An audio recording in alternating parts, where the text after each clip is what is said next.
लेकिन वायरस तेजी से बढ़ रहा है, वायरस म्यूटेट भी हो रहा है और इसी सूरत हाल को देखते हुए पाबंदियां भी लगाई जा रही हैं।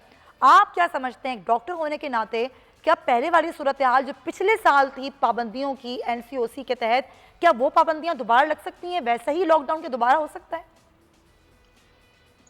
देखिए, पहले तो ये है कि पाबंदियां इतनी ही होनी चाहिए, क्योंकि पाबंदियां के बगैर जितना फैल रहा है उसमें एज ए पीडियाट्रिक कंसल्टेंट मैं आपको बताऊं कि अपने पूरे कैरियर में मैंने इतने खतरनाक इस 15 दिन में जितने एक्सरेज देखे हैं ना, इतने मैंने जिंदगी में अपने लाइफ में इतने खतरनाक एक्सरेज नहीं देखे। पहले तो ये इसमें ये शो कर रहा है कि ये कोविड है या नहीं है। वी आर वेरी कंफ्यूज, क्योंकि पीडियाट्रिक एज में बच्चों को हम कोई भी टेस्ट नहीं करा सकते, ये सिर्फ एक नॉर्मल सीबीसी या सीआरपी करा के देख सकते हैं कि आइदर इट्स इन्फेक्टेड वायरल है या बैक्टीरियल है।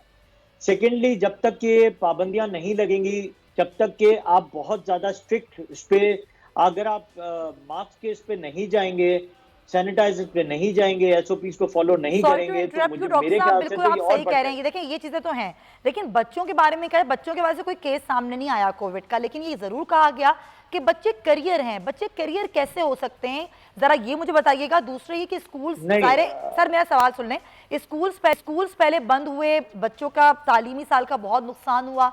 अब ये कहा जा रहा है हमारे वज़ीर तालीम से कि स्कूल्स हम बंद करना नहीं चाहते। अब अगर सारे स्कूल्स खुलेंगे, ज़रूरी भी हैं, और बच्चे अगर करियर बनते हैं, वो वायरस लेके घर तक आते हैं और वायरस फैलता है। आपके ख्याल में ऐसे कौन से सिम्टम हो सकते हैं जो बच्चों में हो और हम उससे आइडेंटिफाई कर लें कि इससे बच्चों से बड़ों में फैल सकता है वायरस?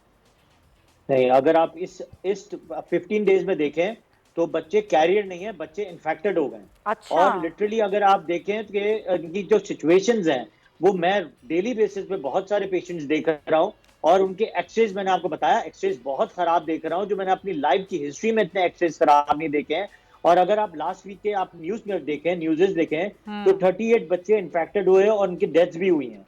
और उनको शोभा किया गया, कि शक किया गया कि ये कोविड ही होंगे, क्योंकि कोविड का हम उनके ऊपर टेस्ट नहीं कर सकते हैं, तो हमें 100% श्योर नहीं है, लेकिन हम एक्सरे से ये देख सकते हैं कि ये हो सकता है कोविड हो। और अच्छा। प्लस साथ में अगर अगर आप स्कूल्स की बात करती हैं, तो ये सारे इन्फेक्शन आई वहां से रहे हैं जो थर्ड वेव आई है दुनिया में। अगर थर्ड वेव जहां जहां आई है, वहां वहां जानवरों को सर और मैं बच्चों को ये सबसे थर्ड ज्यादा वेव अफेक्ट के कर रही बारे में है। आपसे पूछूंगी डॉक्टर साहब, मैं चाहूंगी आप मेरे साथ ही रहिए, क्योंकि ज़ाहिर मुख्तलिफ शोबे हैं जो इससे मुतासर हुए कोरोना वायरस, जब से कोरोना आया।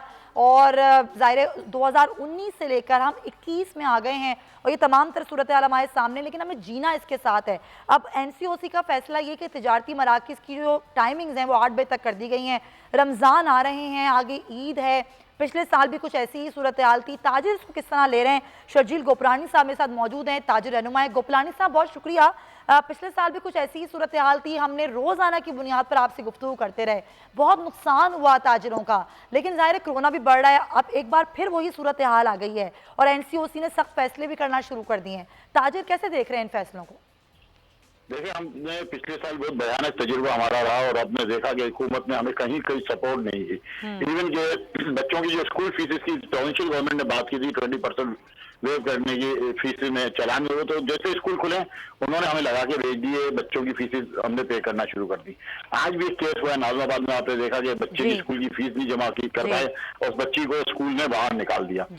अच्छा, 30% से ज्यादा बच्चे हमारे स्कूलों से बाहर आ चुके हैं। ये वर्ल्ड बैंक की रिपोर्ट है, ये हमारी रिपोर्ट नहीं है। बिल्कुल ठीक है, 2500 अरब रुपए का पिछले साल हमें टोटल नुकसान जो गवर्नमेंट के अदाद शुमार है वो 3500 अरब रुपए के नुकसान हमें हुए हैं। 15 से 30% ताजिरों ने अपनी प्रॉपर्टीज बेची है, कर्जे पूरे किए और लोगों को कर्जे पे किए हैं।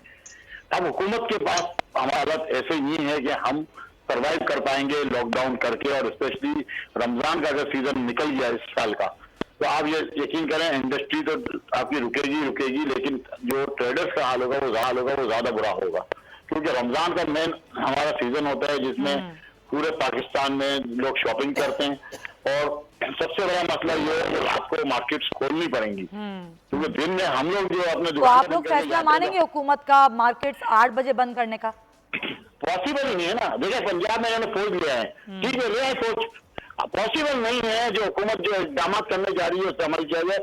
गलती हुकूमत की है, लापरवाही से उनको एयरपोर्ट्स के ऊपर एक एक पैसेंजर का अपना टेस्ट करके उनको घर जाने देना चाहिए था, उन्होंने क्यों नहीं किया?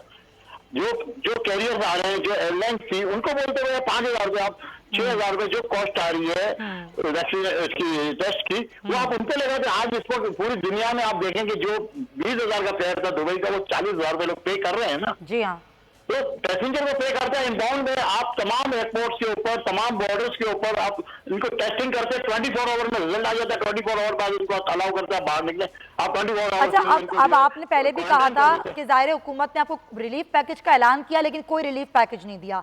इस बार तो खैर अभी कोई रिलीफ पैकेज का ऐलान नहीं हुआ, लेकिन बंद करने का ऐलान जरूर हो गया है। ताजिरों का क्या फैसला है? जी जी बिल्कुल।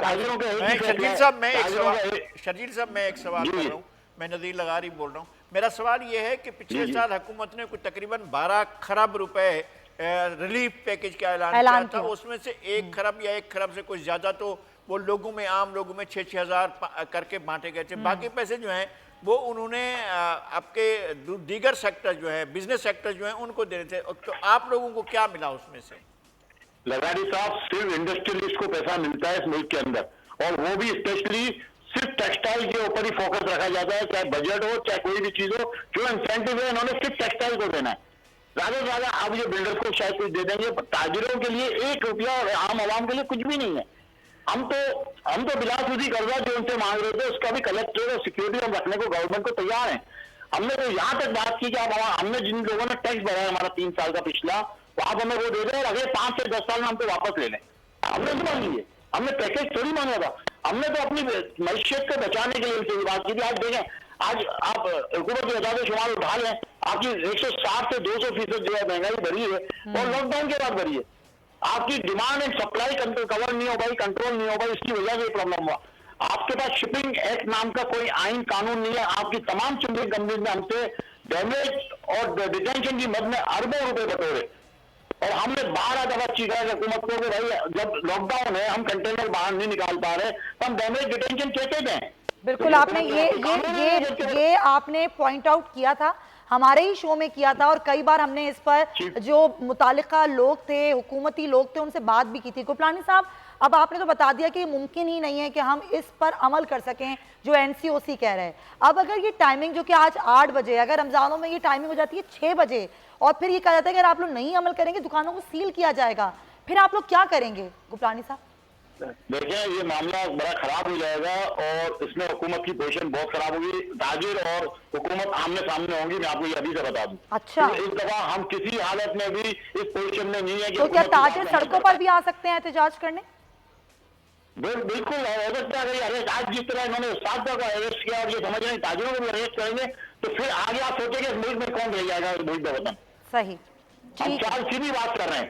इस वक्त हमारे मुल्क में हमारी अगर स्टेट हमारी बात सुनने को तैयार नहीं है, फिर हम कहाँ जाएंगे? ठीक है। सब्सक्राइब करें और बेल दबाएं ताकि कोई खबर रह न जाए।